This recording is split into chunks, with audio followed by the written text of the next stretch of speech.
When we talk about narcissistic relationships, we often get stuck asking the same painful question: why did they seem so bonded to me, and how could they walk away so easily? That question keeps people trapped in self-doubt, replaying memories, searching for proof that the connection was real.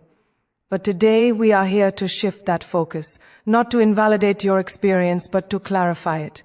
Because understanding the truth is not about tearing you down, it is about setting you free. A narcissist does form a lasting bond, but it is not the kind of bond most of us understand as love, partnership, or emotional safety. It is a bond rooted in survival, identity, and control. When you see this clearly, something powerful happens.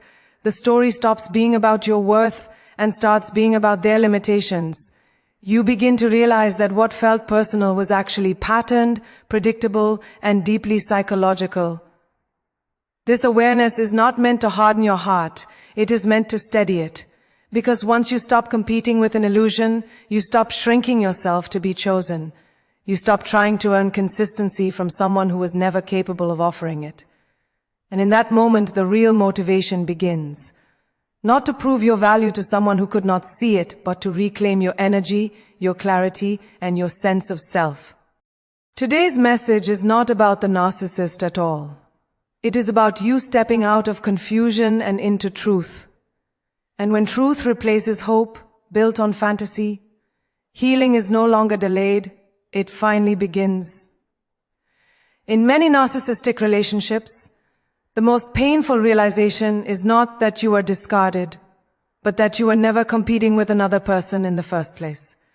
The deepest, most enduring bond in a narcissist's life is with their own reflection, the image they need to survive. This bond begins long before you arrive and continues long after you leave, untouched by promises, memories, or shared history. Understanding this is not meant to diminish what you felt, but to finally explain why nothing you did could ever be enough. A narcissist does not relate to others as separate, complex human beings. They relate to people as mirrors. When you reflected admiration, validation, attention, or emotional energy back to them, you were useful. When you reflected needs, boundaries, or vulnerability, the mirror cracked. Their attachment was never to your essence, your depth, or your love. It was to how you made them feel about themselves. That is why the bond felt intense but unstable, intimate but oddly hollow. You were present, but you were never truly seen. This self-bond is relentless. It requires constant reinforcement because it is fragile at its core. The narcissist must protect the image of superiority, control, or specialness at all costs. Anyone who threatens that image, even unintentionally, becomes a problem to be managed, devalued, or replaced. This is why empathy feels absent and accountability feels impossible. Turning inward to reflect on harm would fracture the very mirror they depend on. So they turn outward instead, rewriting narratives and assigning blame. For you, this realization can feel devastating at first. It can stir grief, anger, and a sense of profound injustice. But it also carries liberation.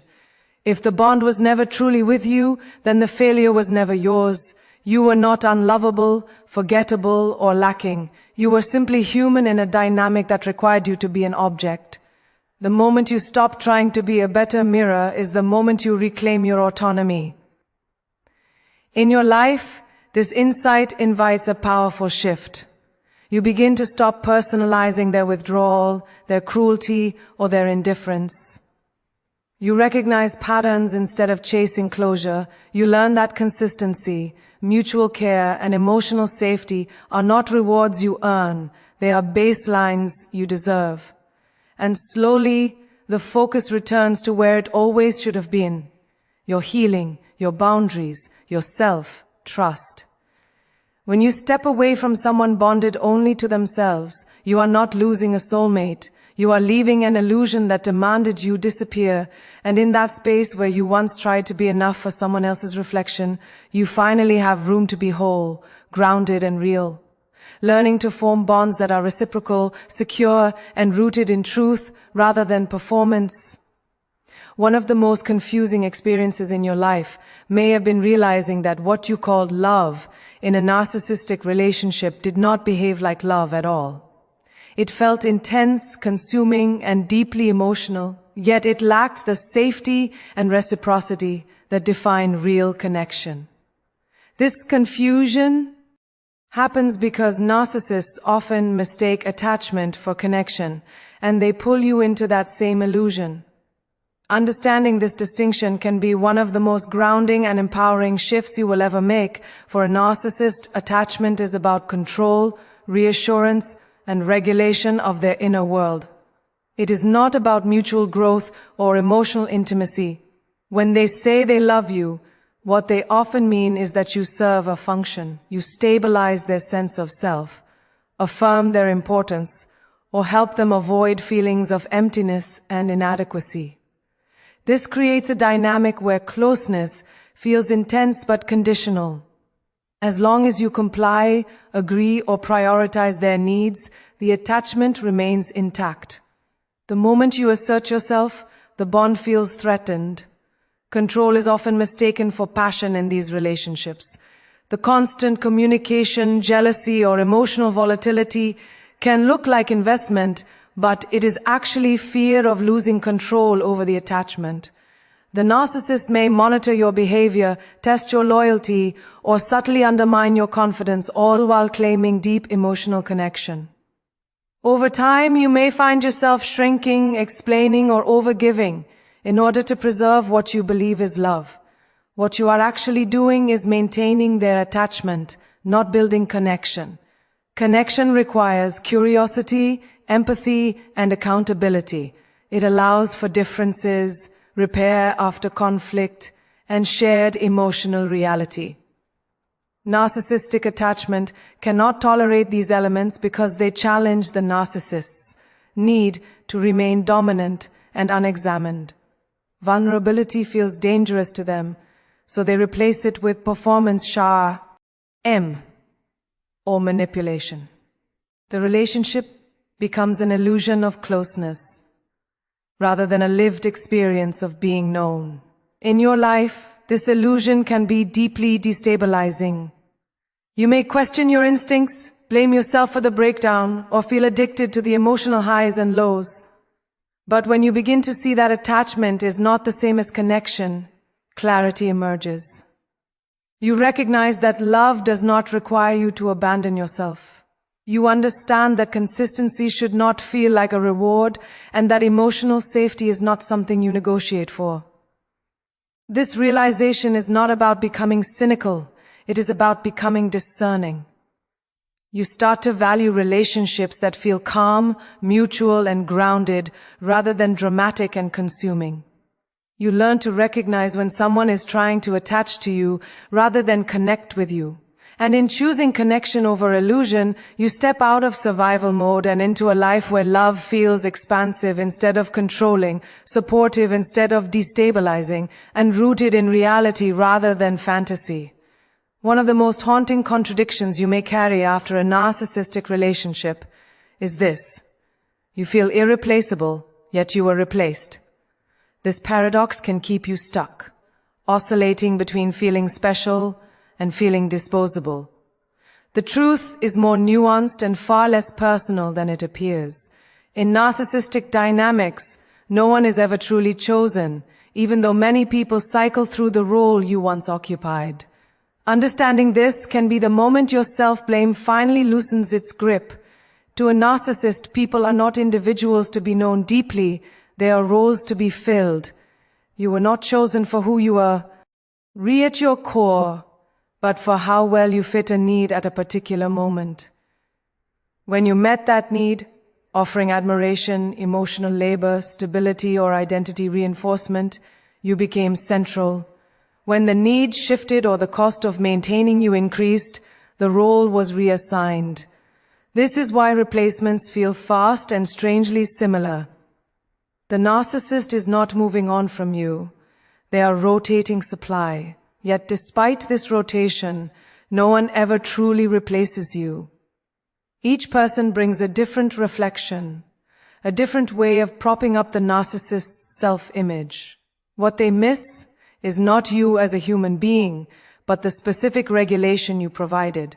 This is why they may return, hoover, or rewrite history long after the relationship ends. Not because they chose you, but because the function you served is no longer being met in the same way. This realization can be painful, but it is also freeing. If no one is ever chosen, then you were not rejected. You were released from a system that was never designed for mutuality.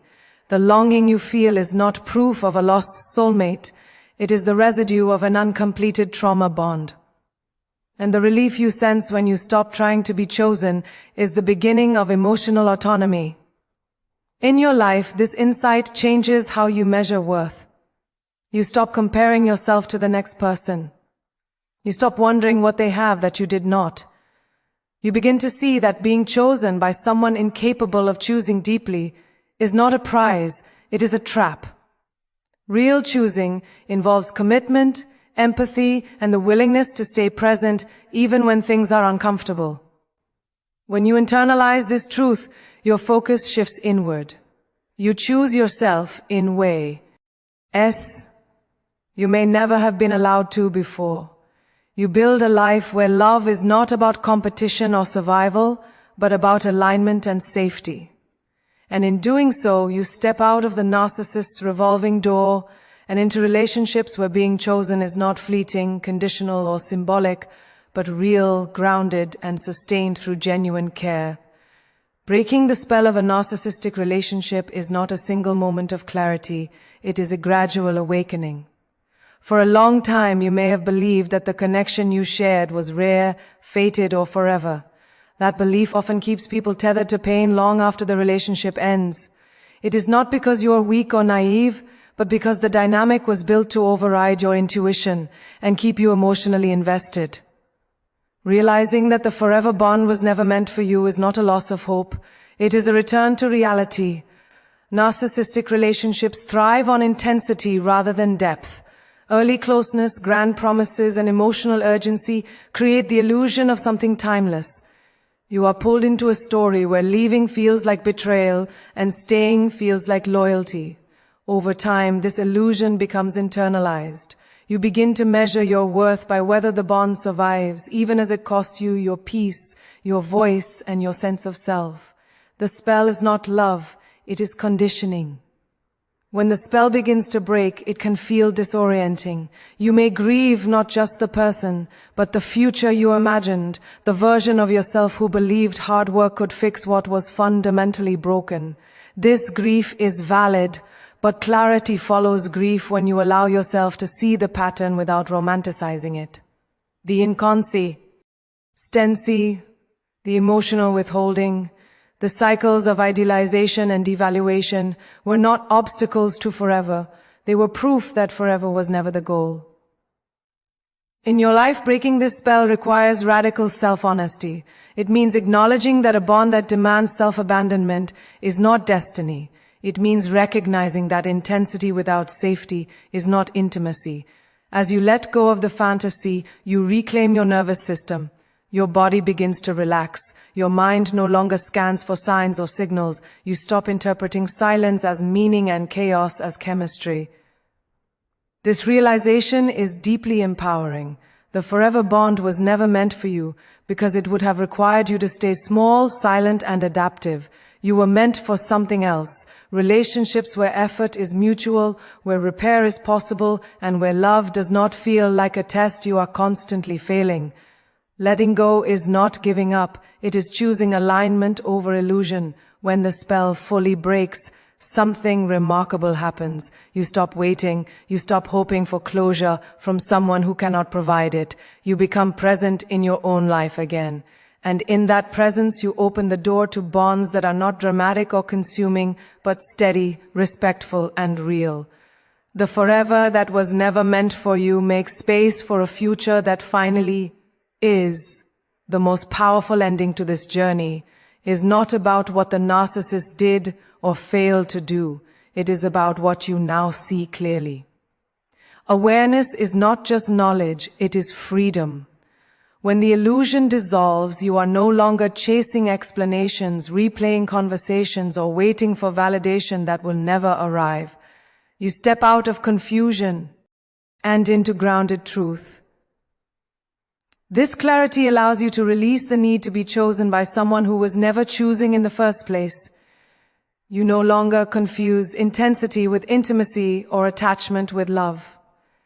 Instead, you begin to trust your inner signals again.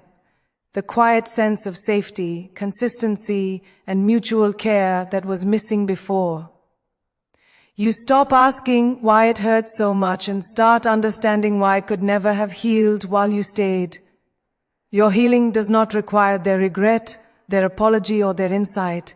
It requires your permission to move forward without carrying their limitations as your burden. As you rebuild your sense of self, you realize that the bond you were grieving was not your destiny, but a detour that taught you discernment, boundaries, and self-respect. And this is where true motivation begins, not in proving your worth, but in living from it. You walk forward, no longer bound by illusion, but anchored in clarity, resilience, and self-trust. What lies ahead is not dramatic or chaotic. It is stable, honest, and deeply nourishing. And this time, the bond you form is not with someone else's fantasy, but with your own wholeness,